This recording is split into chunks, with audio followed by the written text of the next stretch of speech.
Brandon Marcello, I saw right there on the front page of 247sports.com, and he is doing great work. We were in our national editorial meeting the other day. I think I saw Bud Elliott tweet this out. We're in our national editorial meeting and barely have the words SEC quarterback gotten out of someone's mouth, and Marcelo goes, I'll take it. And then you look up and he's got like 1,500, 2,000 words on it today. So he had a really good article, and I say article because I'm trying to stop saying piece because I don't even like the way it sounds, and a lot of you have pointed that out. Really good article from Brandon Marcello about a potential dip in SEC quarterback play this year. Now, some of this is inevitable. It doesn't take a rocket scientist. It doesn't even take a football fan to know that you just had a kid like Tua Tagovailoa and a kid like Joe Burrow in this conference, and they're both gone. That much we know. Now, how is it going to affect the rest of the Southeastern Conference? Because while Jake Fromm did not get drafted in the first round, he was an established quarterback at Georgia. He was at least a known commodity. Whether you liked him or not, he was a known commodity. He's out, so you have uncertainty right now at the quarterback position. I think anyone could safely say at Georgia with Jamie Newman. A lot of hype, a lot of hope, a lot of promise, but don't know what you have there. Don't definitively know what we have at LSU. Think you do. Don't definitively know. We don't even definitively know what we have at Alabama, because as much as you may have confidence in Mac Jones, do you know he's going to be the starter in Week 6? No, definitively you don't. So there are key changes, but as Brandon Marcello points out, let me read a little bit of this. He points out something that I think is really the core of this entire article. What the SEC is not lacking is quarterback gurus. No less than 5 coaches in this conference could be considered among the 20 best quarterback coaches in the country. Now, he's pointing out Lane Kiffin, Mike Leach, Dan Mullen, Jimbo Fisher. He points out Gus Malzahn. I think you could throw Steve Sarkisian in here at Alabama, so that's half a dozen guys. That has never been the reputation of the SEC. That's what's changed down here. Talk about modernizing. I was talking about Michigan early. That's what's happened down here. A lot of people have done down here in the SEC what Michigan needs to do. But because of that, you have a generational talent in Joe Burrow come through LSU, and now he's gone. You have a generational talent in Tua Tagovailoa come through Alabama, and now he's gone. But what you don't necessarily have to assume is, dude, it'll take them forever. I mean, it may be 10 years, 15 years before they ever see anything resembling that. Maybe so. But everything that surrounded them from an infrastructure, coaching standpoint, system standpoint, at least that's in place now in the SEC, the likes of which you've never seen it in mass, nearly conference-wide. So he continues. Similar changes are being made at no less than 4 SEC programs. Now, I want to pause there for a second because that kind of delves into another point. But let's talk about how crazy it could get down here in the SEC. I say down here because geographically that's where I'm located. Down here in the SEC, crazy happens every year, okay? Zoom it out.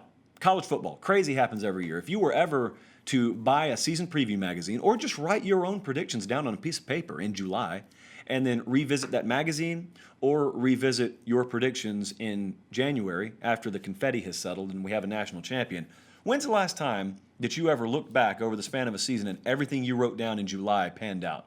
When's the last time that something didn't happen that you would have thought would be crazy if you wrote it on that piece of paper in July? Never. Even the most predictable college football seasons in history, crazy stuff's happened. In the average season, a lot of crazy stuff happens. So there's no skill in predicting that. There's also no skill in predicting what it'll be. We know crazy happens every year. We know a 15 is going to upset a 2 somewhere in the NCAA tournament in a non-COVID year too. Where you bust your bracket is trying to figure out where it's going to happen. So where you bust your college football predictions is trying to figure out where it'll happen. But on this show, we don't really care about predictions all that much. So let's talk about it for a second. Where could it happen? How crazy could it get? What if I suggested at precious few places in the SEC where there are returning experienced quarterbacks, what if you just had a mess in the SEC West?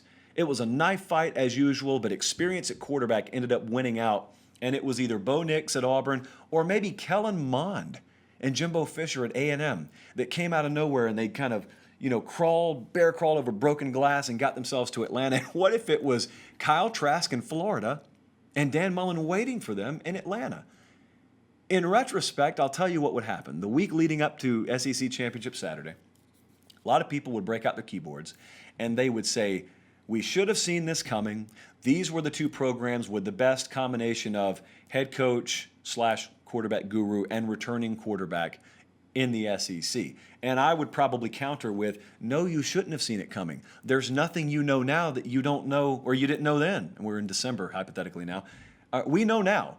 Kyle Trask is going to be the starting quarterback for Florida. Dan Mullen's going to be his coach. We know right now Kellen Mond's a starter in College Station.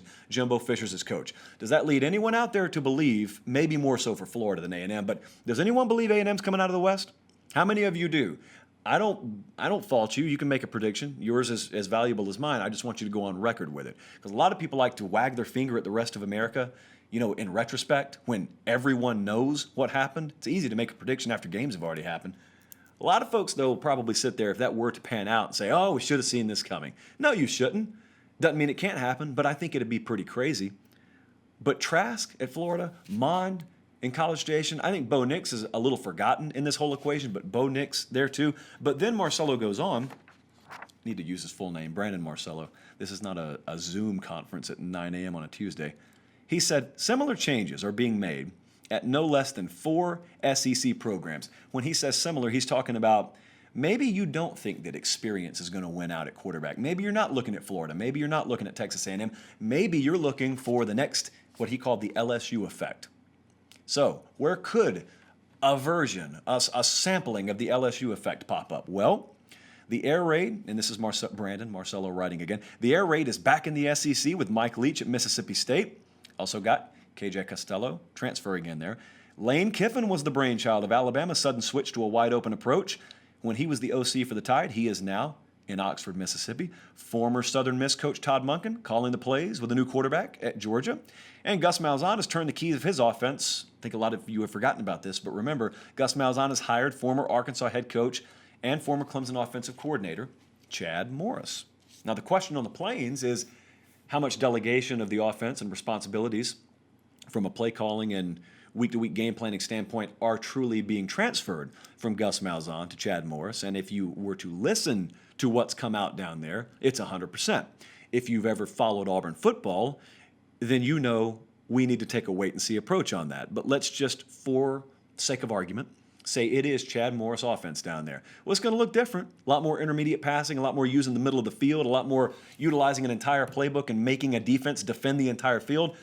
Ideally, if you're an Auburn fan, you have a second-year quarterback, you have good enough talent. Ideally, that's what the offense would look like this year. So could there be that lightning in a bottle, or maybe some smaller lightning bolts, but lightning in a bottle effect somewhere, the likes of which we saw last year with LSU? There isn't a roster with the kind of talent LSU has on it, and I don't say that dismissively, because I know the best scheme in the world wouldn't have mattered had they brought that thing into Tulane last year. There was a reason LSU could do what they did, but they're not hurting for talent at Auburn. They're not hurting for talent at these places. Maybe they don't have a roster full of over a dozen future NFL guys in next year's draft, but this was interesting to me because this is something as we get into August, as we start getting feedback from our folks on the ground in places like Ole Miss or Mississippi State, places like Athens. I mean, when you start to get some whispers out of camp, how is Jamie Newman meshing with that team, that offense?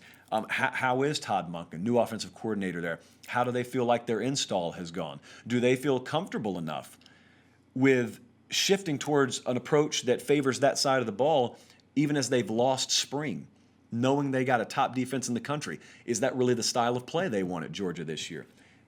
Is Kellen Mond in, it feels like year 10 under Jimbo Fisher, although it's not, is he finally a guy that can turn the corner out there? Is Kyle Trask, and this is where it seems more likely, I mean, with all the uncertainty everywhere else, is Kyle Trask and Dan Mullen in year 2? You saw what they did with no weeks to prepare, and they still transitioned their offense. Now they got a whole offseason to prepare. Or do you have something crazy like Mike Bobo coming into Columbia, South Carolina? Does he all of a sudden revolutionize South Carolina?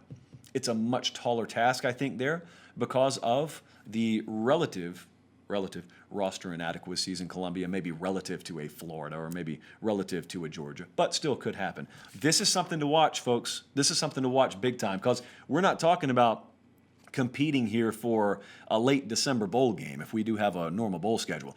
We're talking about bona fide playoff contenders if you get this stuff figured out, and we're talking about some really upset fan bases with high expectations if these folks don't get it figured out.